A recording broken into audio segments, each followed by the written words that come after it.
New developments in President Trump's court-ordered suspension of his temporary travel ban.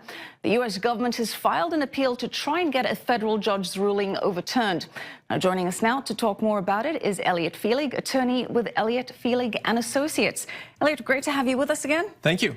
So, Elliot, last time we discussed this, we said that the new executive order would probably be geared to tackle all of the objections like due process and such that were problematic with the first one, and that this one would have a better chance of going through. So what happened? Well, they took 4 weeks. You're correct. They took 4 weeks to recraft Executive Order 2.0.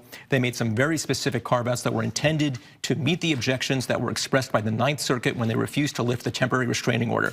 They were not successful. Basically, both district judges in Maryland as well as in Hawaii said it doesn't matter that the executive order might be facially neutral based on the things that President Trump said. As candidate Trump, we are going to divine a improper, unconstitutional, discriminatory religious intent.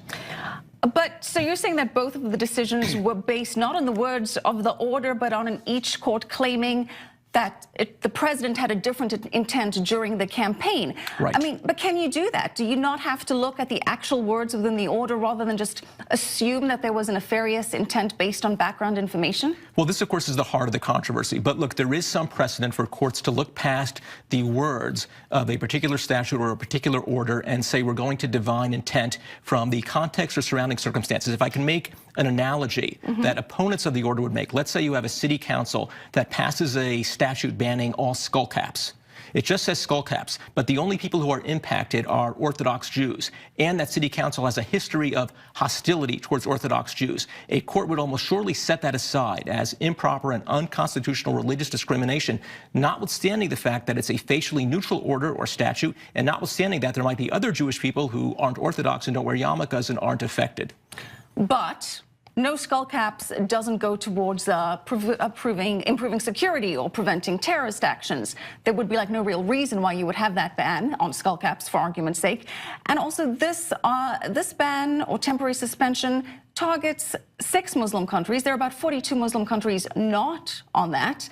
Saudi Arabia saying that it's okay with the ban. Of course, Saudi Arabia, not one of the countries listed. Right. But Saudi Arabia's deputy crown prince saying there is no better friend to the Muslims than Donald Trump. Now, hyperbole there, perhaps or definitely, but clearly this takes out the issue of religious discrimination then. Sure, and the two most salient arguments along those lines in support of the executive order are, number one, there's no question there's a statute 1182 that gives the president extremely broad authority, whoever the president is, to determine who is or isn't allowed into the country. And the other argument is that maybe we shouldn't deal in hypotheticals. Whatever idea the president may have espoused when he was a candidate, all candidates espouse ideas that they then walk away from when the realities of office set in. And so they would say, look, whatever you might have said back then, doesn't matter. Let's look at the words. The words in themselves, the words of the executive order are facially neutral. Right. Now, Elliot, Hawaii will be appealed to the Ninth Circuit Court of Appeals. Right. The decision in Maryland, that's going to the Fourth Circuit Court of Appeals. Now, those are two different courts. One leans more right, one leans more left. Right. What happens if there's a split between those two? Ultimately, in the short term, if the administration wants the order enacted, they actually have to win in both circuits because each circuit only can bind the district court within that circuit. So they would have to win both. But ultimately, there's no question, it still goes to the Supreme Court. So if it does go to the Supreme Court, Gorsuch still hasn't been confirmed, but even if he is, it's still not a home run for the president, right? Definitely not a cinch either way, because even if Gorsuch, as you say, is on the court at that point in time, you still have Justice Anthony Kennedy, always the swing vote, appointed by a Republican, but has never hesitated to side with the liberal side of the court, even on national security issues, particularly on national security issues, for example, during the Bush administration. So very quickly, Elliot, you assume this goes to the Supreme Court, and then what happens? Anybody's bet. A pretty strong ideological split, so could go either way. All right. Thank you so much, Thank you. Elliot Felig. Thanks for joining us.